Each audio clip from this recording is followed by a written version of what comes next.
on just like a barbarian. I like to party with Republicans. Give me cold hard cash, give me good plain guns. And showing off sure is fun. Showing off sure is fun. And alrighty, I'm underneath the truck today doing the U-joints. I got it marked over here so far. D for differential and T for transfer case, so it goes exactly where it went.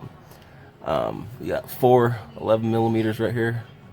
I got this side taken off. I'm gonna take this side off now, and I'm gonna drop my drive line down.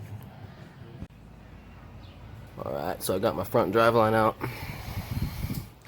I got this ball joint press here, so I'm gonna press it on both sides. Just gonna put this right here. I don't have my impact with me, but shouldn't be a problem. Alright, let's get these out. Alrighty, so I got this in that goes to my differential, already replaced. On this end, I got this pressed all the way this way, and I just pull that off. You press all the way that way, and pull that off right here. And then it should be able to pull the U-joint out. If you don't have a ball joint press, another great thing to use would be a vise and a socket. Just one that goes either on the inside for getting it in or the outside for getting it out. But I'm gonna get this all replaced, and I'll get back to you. Alright, so I got all my U-joints in. I got all my C-clips sitting in there. Nice. I'm gonna clean the splines off of this, and I'm gonna put it back in. Alrighty, so I got the job done. These are the U-joints I use. They're precision U-joints.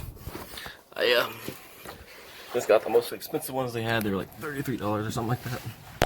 So I made sure my yokes matched up with my paint marks. The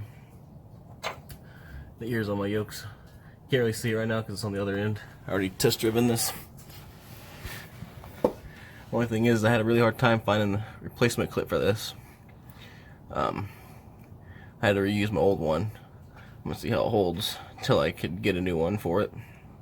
But yes, saved me a lot of money in the shop. I will now show you a video of the before and after.